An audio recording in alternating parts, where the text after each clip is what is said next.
নমস্কার বন্ধুরা, বাংলার ইনভেস্টর ইউটিউব চ্যানেলে আপনাদের সবাইকে স্বাগত জানাই। চ্যানেলে প্রথমবার এসে থাকলে চ্যানেলটা অবশ্যই সাবস্ক্রাইব করে রাখবেন। তো অনেক কিছু খবর এই ভিডিওতে কভার করব। প্রথমেই এফআইআই এবং ডিআইআই এদের যে ডেটা সেটা দেখে নেব। এখানে ডিআইআই প্রায় 5,939 কোটি টাকা শেয়ার কিনেছে এবং সেখানে এফআইআই প্রতিদিন বিক্রি করেই যাচ্ছে। এই এফআইআই দেখতে পাচ্ছেন এরাই 8,437 কোটি টাকা শেয়ার বিক্রি করেছে। আর এরপরে আমেরিকান মার্কেট এই ডাউ জোন্স একদম ফ্ল্যাটিশ টাইপে বন্ধ হয়েছে, কিছুটা সবুজ চিহ্ন শুধু দেখতে পাওয়া যাচ্ছে। এবং এই যে নাসডাক কম্পোজিট রয়েছে এখানে 27 পয়েন্টের কাছাকাছি তেজি দেখা গেছে। আর এই ইন্ডিয়ান মার্কেটের এরিয়ার গুলো কেমন কি পারফর্ম করেছে, উইপ্রো এরিয়া দেখতে পাচ্ছেন 1% ডাউন, ইনফোসিসের এরিয়া 4% ডাউন হয়েছে, এইচডিএফসি ব্যাংকের এরিয়া 3.36% ডাউন, আইসিআইসিআই ব্যাংকের এরিয়ার প্রায় 1.5% ডাউন, ডক্টর রেড্ডি ল্যাব এটা প্রায় 0.1% ডাউন হয়েছে। তারপরে যাত্রা অনলাইন এটা ওই 4% পড়া রয়েছে। বেশিরভাগ ইন্ডিয়ান এরিয়ারে দেখতে পাচ্ছেন পতনই দেখতে পাওয়া যাচ্ছে এবং মূলত দেখতে পাচ্ছেন এই যে আইটি কোম্পানিগুলো উইপ্রো, ইনফোসিস এগুলোতে কিন্তু ভালো পরিমাণে পতন দেখতে পাওয়া যাচ্ছে। আর এই গিভ নিফটি এখান থেকে কেমন কি সংকেত আসছে, এই গিভ নিফটিও কিছুটা লাল নিশানেই বন্ধ হয়েছে, দেখতে পাচ্ছেন 103 পয়েন্ট পরে বন্ধ হয়েছে গিভ নিফটি। তো এখান থেকেও কিছুটা খারাপ সংকেতই আসছে। আর এই আইটি কোম্পানিগুলো পড়ে যাওয়ার কারণ কি, কারণ এই এআই রিলেটেড বড় ইনভেস্টমেন্টের খবর সামনে এলেই আমাদের ইন্ডিয়ান মার্কেটের আইটি কোম্পানিগুলো পড়বে। তো সেরকমই কিছু খবর এসেছে। দেখতে পাচ্ছেন এই যে ওপেন এআই তারা কি করেছে, তারা এই $4 বিলিয়ন ইনভেস্টমেন্ট করে একটা নতুন ইউনিট ওপেন করেছে। কিসের জন্য, দেখতে পাচ্ছেন 28 কর্পোরেট এআই পুশ। তো এই এআই রিলেটেড কাজ বাড়াবার জন্য এই যে ইনভেস্টমেন্ট এটা তারা করেছে এবং এই কারণেই আমাদের ইন্ডিয়ান মার্কেটের যে আইটি কোম্পানিগুলো রয়েছে তার যে এরিয়ার গুলো রয়েছে সেখানে কিছুটা প্রেসার দেখতে পাওয়া যাচ্ছে। আর এরপরে ডোনাল্ড ট্রাম্পের এই যে চায়না ভিজিট এটাও খুব গুরুত্বপূর্ণ। আগে এরকম রিপোর্ট সামনে এসেছিল যে মে 14 তারিখ থেকে 15 তারিখ পর্যন্ত তিনি চায়না ট্রিপ করবেন, কিন্তু বর্তমানে খবর আসছে এই মে মাসের 13 তারিখ থেকে 15 তারিখ পর্যন্ত এই যে ট্রিপ সেটা হবে। এবং এর সঙ্গে সঙ্গে আরো একটা বড় রিপোর্ট সামনে আসছে, সেটা কি যে ট্রাম্পের সঙ্গে এলন মাস্ক এবং তারই সঙ্গে সঙ্গে টিম কুক এরাও কিন্তু এই যে চায়না সেখানে যেতে পারেন। দেখতে পাচ্ছেন এক্সপেক্টেড, এটা এখনো অফিসিয়াল নিউজ কিন্তু নয়। তো মার্কেট এটা অনুমান করে চলছে। তো বড় কোনো ইনভেস্টমেন্টের খবর সামনে আসতে পারে, তার সঙ্গে সঙ্গে এই যুদ্ধ রিলেটেড বড় বড় আপডেটও সামনে আসতে পারে। এরপর একটি company Krishna institute of medical science limited বা কিমস দেখতে পাচ্ছেন 8%-এর কাছাকাছি তেজি দেখিয়েছে। কারণ কি, এই কারণে এখানে দেখতে পাচ্ছেন এই কোম্পানি একটা মাল্টি স্পেশালিটি হসপিটাল তৈরি করার জন্য একটা long term lease deal sign করেছে। তো কোম্পানিকে তাদের ব্যবসা বাড়াতে গেলে কি করতে হবে, নিজেদেরকে এক্সপ্যান্ড করতে হবে। তো কোম্পানি সেই কাজটাই করেছে এবং যার কারণে স্টক বেড়েছে। তারপরের কোম্পানি ইউপিএল লিমিটেড, এখানে কোম্পানি তাদের নাম্বার পেশ করেছে, তারপরে দেখতে পাচ্ছেন একটা শার্প তেজিও এসেছে। কেমন ছিল কোম্পানির নাম্বার, এখানে কোম্পানির সেলস এটাই 18% বেড়েছে, 15,573 কোটি থেকে বেড়ে হয়েছে 18,335 কোটি।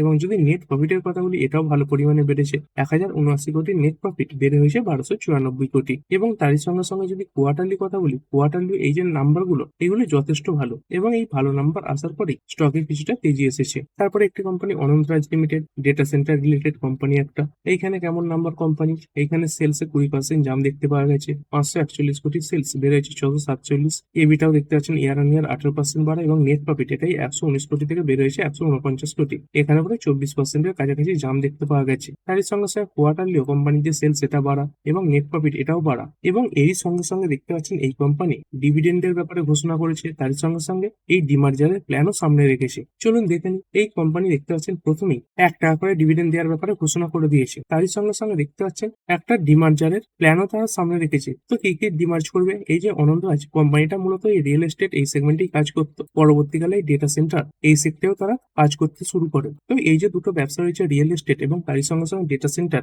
এই দুটো ব্যবসাকে তারা আলাদা করবে। তো খুব শীঘ্রই এই যে ডিমার্জার রিলেটেড খবর এটা সামনে চলে আসবে। তো এই ডিমার্জ হলে কি হবে, তো যার যেখানে ইচ্ছা হবে রিয়েল এস্টেটে যদি কারো ইচ্ছা হয় এইখানে ইনভেস্ট করতে পারে, আর যদি স্পেশালি এই ডেটা সেন্টারে ইন্টারেস্ট থাকে এখানে ইনভেস্ট করতে পারে। তার সঙ্গে সঙ্গে কোম্পানি আলাদা আলাদা ভাবে এই যে দুটো কোম্পানি রয়েছে এদের যে ব্যবসা এগুলো আরো ভালোভাবে এফিসিয়েন্সির সঙ্গে চালাতে পারবে। তো নাম্বার ভালো এবং তার সঙ্গে সঙ্গে কর্পোরেট অ্যাকশনও ভালো এবং এই যে ডিমার্জারের প্ল্যানও সামনে রেখেছে এটাও যথেষ্ট ভালো। তারপরে কোম্পানি এমসিএক্স আজকে 2.8% বেড়েছে। এখানে কোম্পানি কি কারণে বেড়েছে, কারণ দেখতে পাচ্ছেন কোম্পানি যে নেট প্রফিট পোস্ট করেছে এখানে 4 গুণ জাম দেখতে পাওয়া গেছে। তার সঙ্গে সঙ্গে এই যে কোম্পানির রেভিনিউ এটাও দেখতে পাচ্ছেন ট্রিপল হয়ে গেছে, মানে 3 গুণ বেশি হয়েছে। তার সঙ্গে সঙ্গে ডিভিডেন্ডের ব্যাপারে ঘোষণা করেছে, সবই মোটামুটি ভালো। কোম্পানি এক একটা শেয়ার পিছু 8 টাকা করে ডিভিডেন্ডের ব্যাপারে ঘোষণা করে দিয়েছে। তারপরে একটি কোম্পানি ভোডাফোন আইডিয়া লিমিটেড, এই স্টকটা মোটামুটি একটা ভালো তেজিতে রয়েছে, 5 দিনে দেখতে পাচ্ছেন 15% বেড়ে গেছে, এই এক মাসে প্রায় 31% বাড়া। কোম্পানি দুটো খবরেই বাড়ে, এই এজিআর রিলিফের খবরে বাড়ে এবং তার সঙ্গে সঙ্গে ফান্ড রেজিং এর খবরে বাড়ে। কিছুদিন আগে তো এরকম খবর সামনে এসেছিল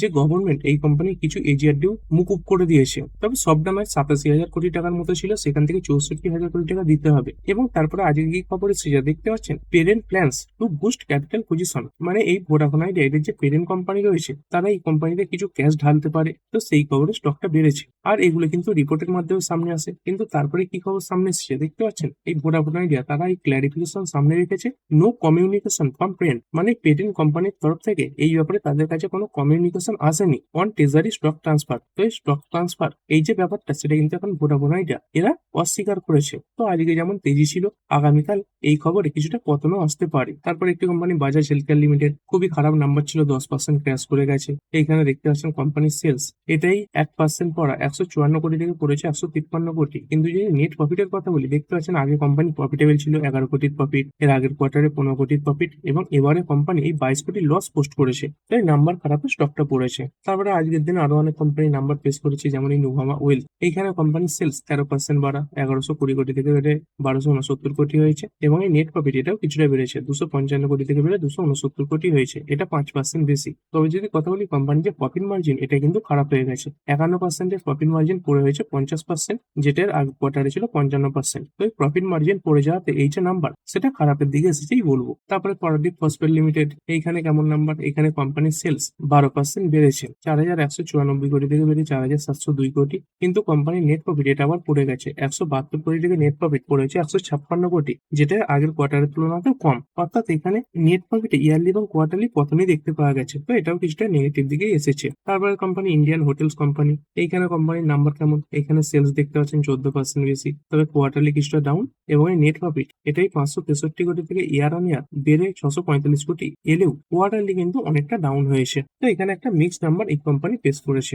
এরপরে কথা হলো ইন্ডিয়া এবং ইউএসএ ট্রেড ডিলের ব্যাপারে। কিছুদিন আগেই ইন্ডিয়ান অফিসিয়ালরা এই আমেরিকাতে গিয়েছিলেন এই ট্রেড ডিল নিয়ে আলোচনার জন্য, এবং তারপরে এই খবর সামনে আসছে দেখতে পাচ্ছেন US team expected to visit India for next round of trade টক। তো পরবর্তী রাউন্ড কথা বলার জন্য এই ইউএস থেকে এই ট্রেড রিলেটেড যে টিম তারা ইন্ডিয়াতে আসছে। তো কোনো অফিসিয়ালের তরফ থেকে এই যে তথ্য সেটা সামনে এসেছে। এরপরে কথা বলবো আজকের মার্কেটে একটা বড় ক্র্যাশ দেখতে পাওয়া গেছে, অনেকের পোর্টফোলিও পড়েছে। দেখুন আমাদের কত আর পড়েছে, যদি ওভারঅল মার্কেটের কথা বলি দেখতে পাচ্ছেন আজকেই পতনে মার্কেট থেকে 5,70,000 কোটি টাকা বেরিয়ে গেছে। তো একদিনে বুঝতে পারছেন কত কত টাকার খেলা হয় এই মার্কেটে, এবং আজকের দিনে এতটা টাকা বেরিয়েছে মার্কেট থেকে। এরপর একটি কোম্পানি নাভিটা সেমিকন্ডাক্টর কর্প, দেখতে পাচ্ছেন কোথায় লিস্ট রয়েছে, নাসডাক মানে আমেরিকান মার্কেটে। তো এই আমেরিকান মার্কেটে একটি সেমিকন্ডাক্টর কোম্পানি দেখতে পাচ্ছেন আজকেই 25%-এর কাছাকাছি এই মুহূর্তে বাড়া রয়েছে। মূলত এই যে সেমিকন্ডাক্টর এখানে ভালো ডিমান্ড দেখতে পাওয়া যাচ্ছে। তারই সঙ্গে সঙ্গে এই কোম্পানিটার যদি কথা বলি, এরা দেখতে পাচ্ছেন ইন্ডিয়ার একটি কোম্পানি এই সায়েন্ট সেমিকন্ডাক্টর এদের সঙ্গে পার্টনারশিপ করে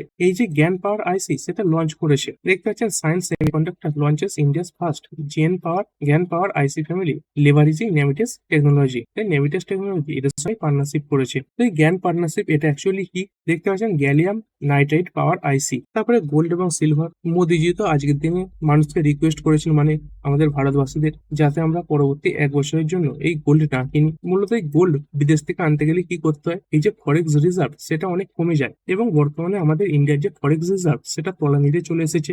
সেই কারণের জন্য প্রধানমন্ত্রী নরেন্দ্র মোদীজি সবাইকে অনুরোধ করেছেন যাতে এই গোল্ড না কেনা হয়। তার সঙ্গে সঙ্গে আরো অনেক কিছু বলেছেন, এই পেট্রোল ডিজেল এটা সেভ করার কথা বলেছেন। তারপরে এই যে ট্যুরিজম সেখানেও কিছুটা কম করতে বলেছেন, ইভি যে ভেহিকেল সেগুলোকে অ্যাডাপ্ট করতে বলেছেন। কিন্তু দেখুন মানুষে এই গোল্ড কিনবে না এমনটা তো নয়, মোদীজি শুধুমাত্র অনুরোধ করেছেন, গোল্ডের যে বিক্রি সেটা তো বর্তমানে চালু রয়েছে। তো এরকমটা অনেকে অনুমান করে চলছিল যে সরকার গোল্ড কেনার উপরে এই যে ট্যাক্স সেটা বাড়িয়ে দিতে পারে, পরে আবার সরকারকে এই ব্যাপারে মুখও খুলতে হয়। সরকার কি বলছে দেখতে পাচ্ছেন, India has no plans to raise gold silver import duties, government source sales, মানে ইম্পোর্ট করার জন্য এই গোল্ড এবং সিলভারের উপর এই যে ডিউটি সেটা বাড়ানো হবে না। আর গোল্ড সিলভার বর্তমানে কেমন রয়েছে, আজকের দিনে একটু ভালোই তেজি দেখতে পাওয়া গেছে, এই গোল্ড 1,54,000-এর উপর উঠে গেছে। এখানে তো সেরকম বড় তেজি নেই, কিন্তু যদি সিলভারের কথা বলি এটাই 2,54,000-55,000 এরকম জায়গাতে ট্রেড করছিল, সেখান থেকে দেখতে পাচ্ছেন 2,78,000-এর উপরে পৌঁছে গেছে।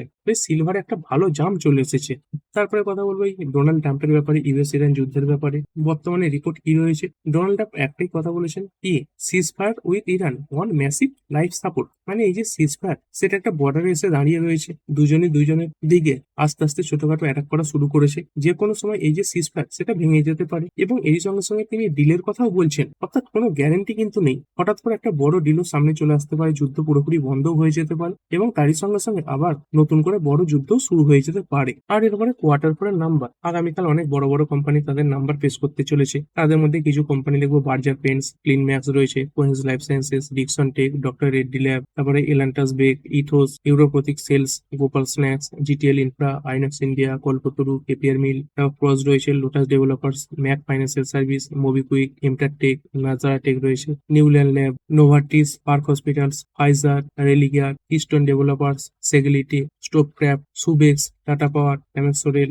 Thomas Cook, Torrent power, Ventive hospitality, ভিগাট ইন্ডাস্ট্রিজ, মিরান্টি অর্গানিক্স, জেডএফ স্টিয়ারিং, এই কোম্পানিগুলো আগামীকাল তাদের যে নাম্বার সেগুলো পেশ করতে চলেছে। আর এরপরে কতগুলো সিপের ডেটা, আজকের দিনে আমাদের ইন্ডিয়ান মার্কেটে সিপের যে ডেটা সেটা সামনে এসেছে। আর এই সিপের ডেটা কোন মাসের, বর্তমানে কি মাস চলছে, মে মাস চলছে। এই মে মাস পুরোপুরি তো কমপ্লিট হয়নি, তার মানে এর আগের মাসেরই আসবে, এপ্রিল মাসেরই আসবে। কেমন এলো সিপের ডেটা এইখানে দেখতে পাচ্ছেন। এই ফাইন্যান্সিয়াল ইয়ার 2025-26 এই যে মার্চ মাস, মানে এর আগের যে মাসটা গেল মার্চ মাস, সেখানে এই যে সিপের ডেটা এটা এসেছিল 32,087 কোটি। আর এবারে এই এপ্রিলে কত এসেছে, 31,115 কোটি। অর্থাৎ দেখতে পাচ্ছেন এই যে সিপের যে পরিমাণ সেটা কিছুটা কমে গেছে, তবে খুব বেশি যে কমেছে এমনটা নয়। এখানে দেখতে পাচ্ছেন SIP dips 3% to 31,115 crore on weak global market cue. তো এই মার্কেটে কিছুটা দুর্বলতা থাকার কারণে এই যে সিপ সেখানে কিছুটা পতন দেখতে পাওয়া গেছে। সিপের মান্থলি ইনফ্লো দেখতে পাচ্ছেন 10% কমেছে। তারপর সিপের AUM মানে অ্যাসেট আন্ডার ম্যানেজমেন্ট কত টাকা সিপ কোম্পানিগুলোর আন্ডারে রয়েছে, তারা তো পোর্টফোলিও তৈরি করে, কতটা কি কমে গেছে দেখতে পাচ্ছেন। এটা কিন্তু বৃদ্ধি পেয়েছে 15.11 লাখ কোটি,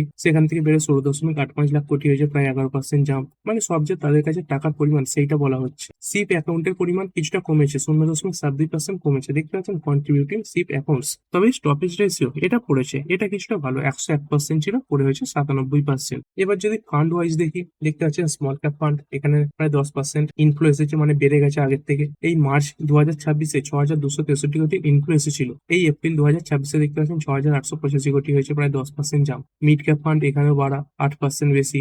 ফ্লেক্সি ক্যাপ ফান্ড এটা একদম ফ্ল্যাট রয়েছে, 0.9%। অথচ এর আগের মাসগুলোতে এই ফ্লেক্সি ক্যাপ এখানে কিন্তু সব থেকে বেশি ইনফ্লো আসছিল। তারপরে লার্জ ক্যাপ ফান্ড এটা পড়ে গেছে, 15.8% পড়েছে। তারপরে সেক্টরাল থিমেটিক ফান্ড এটা 27.8% পড়েছে, এবং এই ইন্ডেক্স ফান্ড এখানে 43% পতন দেখতে পাওয়া গেছে। এই ইকুইটি ওরিয়েন্টেড ফান্ড এখানে দেখতে পাচ্ছেন এই যে নেট ইনফ্লো এটা কমে গেছে, এসেছে কত 38,440 কোটি, যেটা এর আগে ছিল 40,450 কোটি। আর যদি গোল্ড সিলভার এই ইটিএফ গুলোর কথা বলি, এই গোল্ড ইটিএফ এ দেখতে পাচ্ছেন 34% জাম দেখতে পাওয়া গেছে মান্থ অন মান্থ। মানে এর আগের মাসে যত ইনফ্লো এসেছিল তার থেকে এবারে ইনফ্লো বেশি এসেছে। এর আগে 2265 কোটির ইনফ্লো এসেছিল, সেটা বেড়ে 3,040 কোটি হয়েছে। তো ঠিক আছে বন্ধুরা, আশা করছি ভিডিওটা আপনাদের ভালো লেগেছে। আপনি চাইলে এটাকে লাইক এবং শেয়ার করতে পারেন। আর শেয়ার মার্কেট সংক্রান্ত ডেইলি নিউজ আপডেট পেতে চ্যানেলটা সাবস্ক্রাইব করে রাখবেন এবং পাশে থাকা বেল আইকনটি টিপে অল অবশ্যই সিলেক্ট করে রাখবেন, যাতে পরবর্তী ভিডিওর নোটিফিকেশন আপনার কাছে সময় মতো পৌঁছে যায়। আর হ্যাঁ, ভিডিওটি শুধুমাত্র ইনফরমেশন এবং এডুকেশনাল পারপাসের জন্য বানানো হয়েছে।